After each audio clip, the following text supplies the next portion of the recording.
Shalom semuanya, jadi kali ini aku mau sharing mengenai apa yang aku dapatkan.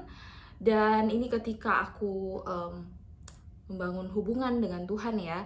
Dan yang aku dapatkan ialah tahun ini 2026 itu banyak hal-hal yang terjadi yang kita tidak sangka-sangka. Dan itu salah satunya mengenai kabar duka yang kita dengar dari orang-orang di sekitar kita. Memang kematian itu eh, pasti terjadi ya. Maksudnya ada saja orang-orang yang harus meninggal ya atau dipanggil Tuhan duluan. Tetapi di tahun ini kalau Anda merasa seperti orang-orang di sekitar Anda perlahan satu persatu meninggalkan Anda ya, meninggalkan dunia ini menjadi reminder buat kita bahwa kita perlu mendoakan orang-orang yang Tuhan taruh dalam hati kita.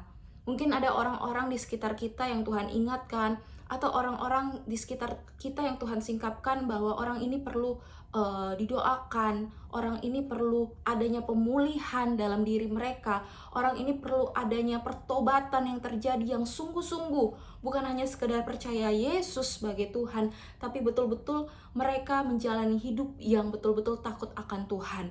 Oleh karena itu saudara, di tahun 2026 ini saya mau mengajak kita semua untuk jaga hati, untuk tetap berdoa, tetap membangun hubungan Anda dengan Tuhan secara pribadi, dalam saat teduh, dalam pujian penyembahan, perenungan firman Tuhan.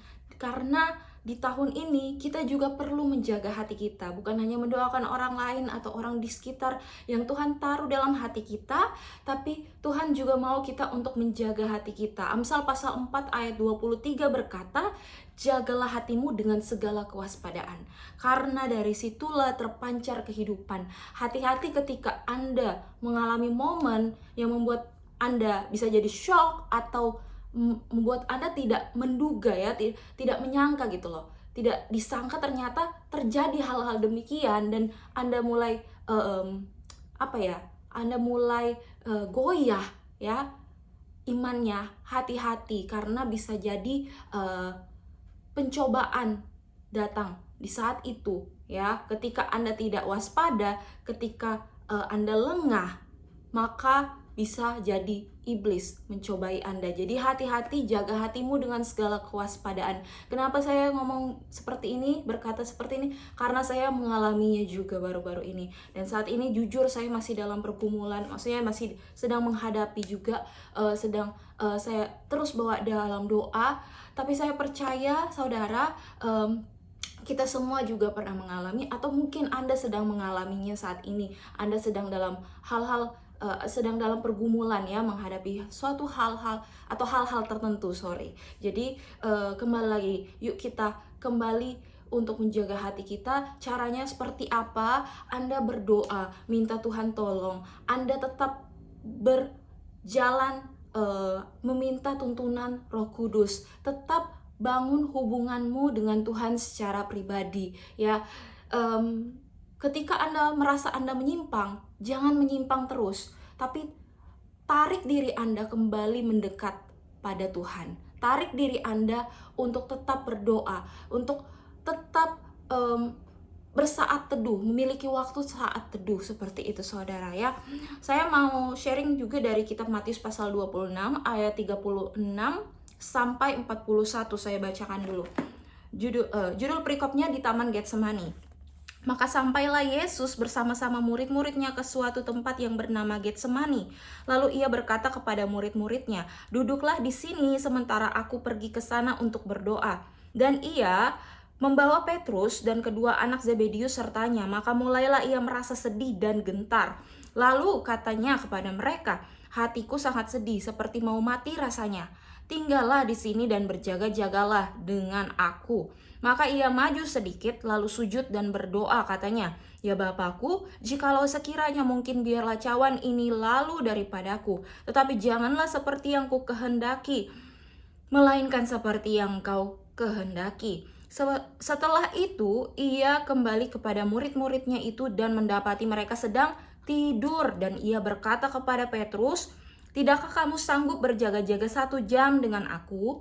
Berjaga-jagalah dan berdoalah supaya kamu jangan jatuh ke dalam pencobaan. Roh memang penurut tetapi daging lemah.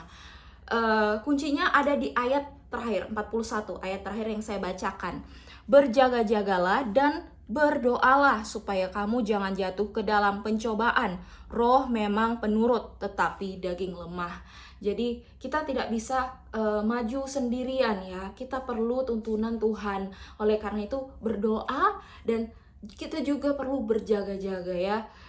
Jaga hati, jaga diri. Nah, itu yang menjadi PR kita ya, apalagi di tahun ini menghadapi situasi ekonomi yang sulit, semakin sulit ya.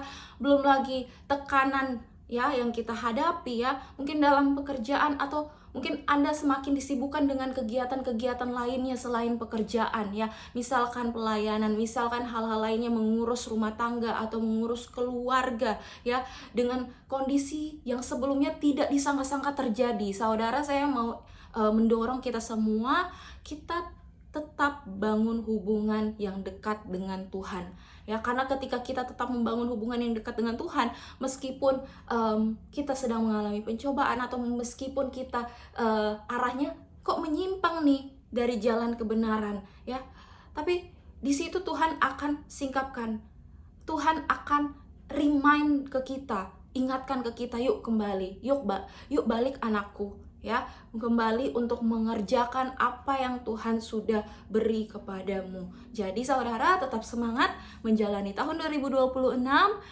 Ini waktunya untuk kita betul-betul membuktikan bahwa ya kita pasti bisa, dan itu semua karena pertolongan Tuhan. Oleh karena itu, saya sebelumnya, mungkin di video sebelumnya atau video di media sosial lainnya yang saya upload, saya pernah bilang kalau di tahun ini 2026 kita perlu dengar-dengaran suara Roh Kudus. Kita perlu dengar apa kata Tuhan ya. Kita perlu taat ya untuk mengerjakannya. Ya, mungkin saudara mungkin tidak semua bisa peka ya, belum peka mungkin ya, kalau dengar langsung sensibel, langsung secara audible gitu ya. Tapi saudara ingat, Tuhan tidak hanya berbicara lewat hal seperti itu. Bisa jadi Tuhan bicara lewat firman-Nya, lewat Alkitab. Ketika Tuhan ingatkan Anda, maka apa yang Tuhan ingatkan untuk dikerjakan, kerjakanlah lewat ayat yang menjadi rema dalam hidup saudara, dalam hati Anda, lewat sharing atau khotbah yang disampaikan ya oleh hamba Tuhan.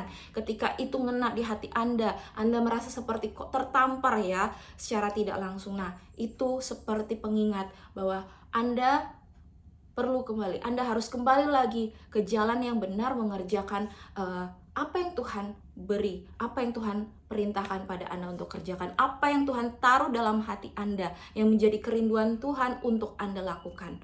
Demikian yang bisa saya sharing kali ini. Semoga ini menjadi hal yang membangun iman kita semua untuk kita tetap berusaha maju ke depan. Yuk, andalkan Tuhan, minta tuntunan Roh Kudus untuk melalui tahun 2026 ini. Terima kasih semuanya.